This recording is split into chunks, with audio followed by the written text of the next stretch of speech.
Hi, I'm Jon Kirkman. I'm a broadcaster and journalist based in the UK, and today we're talking about this Deja Vu. Or have we already talked about it? Maybe, maybe not. This, of course, was the first album from Crosby, Stills, Nash and Young, and it followed on from the debut from Crosby, Stills and Nash. Came after Woodstock. Now, you will remember the original album came with a beautifully textured sleeve, and they've reproduced it here. And this photo, very in sepia, very, very old time. Looks very, very old time. Now, when you get this, what you will get is on the back. It's a lot easier to go through this. That's what you get. You get the original album. Then you get the demos, disc 2. Then you get the alternate takes and the sessions. So, and it works your way through, right the way through to stuff that's not been. And there's some interesting songs here that, for instance, Lee Shaw, which appeared on David Crosby's If Only I Could Remember My Name. And there's some Stephen Stills songs which appeared on the first two Stills albums. But again, if you're a Crosby, Stills, Nash and Young fan, this will be an album that you would be very, very well aware of. And it's beautifully packaged, and lots of extra material in it. Very much well worth the money for buying, I have to say. Of course, I didn't buy it. I sent it, thank you very much. Warner's and Atlantic. But I have to say that it kind of defined an era, really. The sad thing is that they really couldn't get it together to make a follow-up album for this for many years. They toured in 1974. They kind of split up on the road. I mean, it literally did happen in the middle of a tour where the very last date of the tour turned out to be just Stephen Stills gigs because the others just walked away. For whatever reason, I'm sure it's well documented that there were a lot of egos in this band. And although they were all very, very creative, you have to have an ego to be creative. And if you're in that sort of position, sometimes you fall out with some of your best friends and you fall out with the people you work with. That's exactly what happened with Crosby, Stills, Nash and Young. They did leave a wonderful album in their wake, though. But it was quite a few years. I think the next album they did together was after David Crosby's rehab, and it's called American Dream. So it took a long, long time. There was a best of that came out when they toured in 1974 called So Far So Good. Now let's just go through here because this is a really nice release. Okay, there you get the 4 CDs there. Okay, now in here, look at this. A very, very weighty piece of vinyl. And yeah, you wouldn't mind smelling it because vinyl had a smell all of its own. It really did. And look at that. Oh, it's like, I've not played this, I have to say. And I don't think I will. And I have the original album, like many of you. But it has been repressed and it's beautifully done. It really is. And it's in a fantastic, should we say, sleeve that will keep it nice for you. Now, also in here, here's the booklet now. That's an outtake from the sleeve, as you can see. But it is, it's a wonderful book. Lots of information in here. Some great photographs.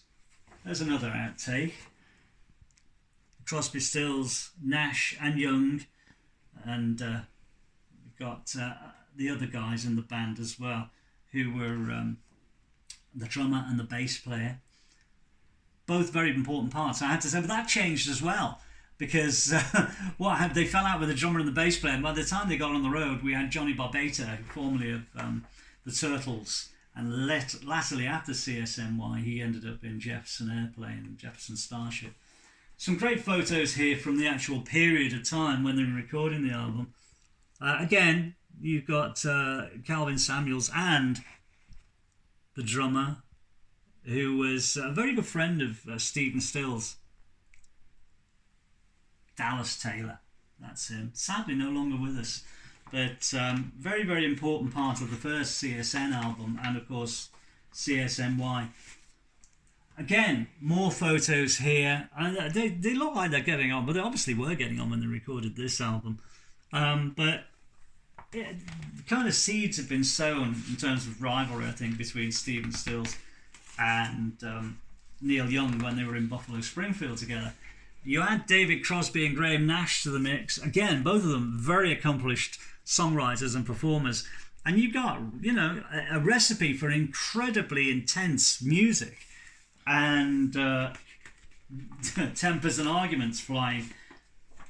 There you go. That's a very famous photo of David Crosby playing, because they played festivals. This band didn't just start in the clubs. They started playing big gigs. They really were, I suppose a lot of people call them the Beatles of the 1970s. They didn't last that long though, sadly. But again, lots of information here. There they are. I think that is Stephen Still's house where they're rehearsing. And it's in the canyon. Imagine waking up as the one hearing Crosby, Stills, Nash and Young rehearsing. Must have been incredible. Now here's all the information about the various tracks and some of the actual notes that were written at the time about the set lists and things like that. And again, I have the musical notation here for some of those songs.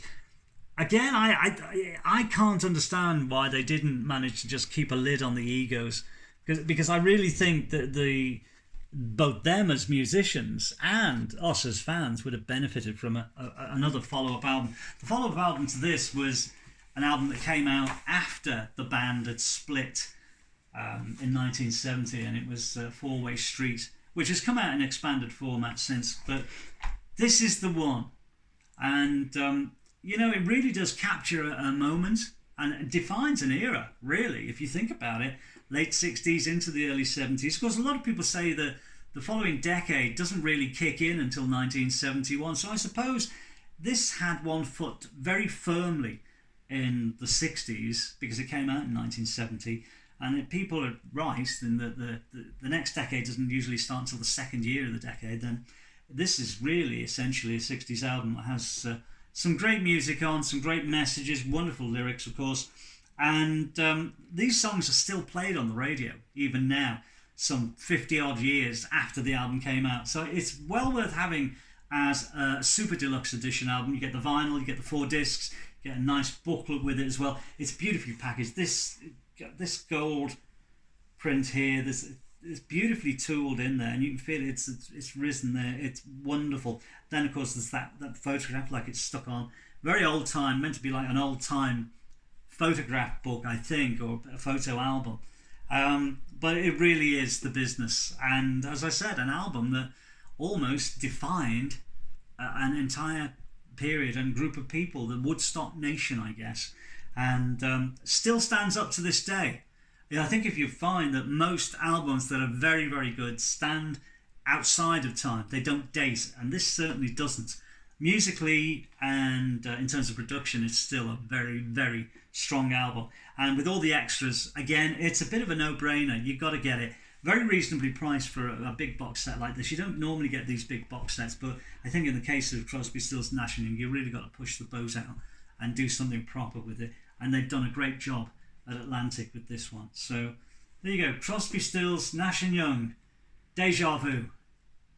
Or did we come in with that?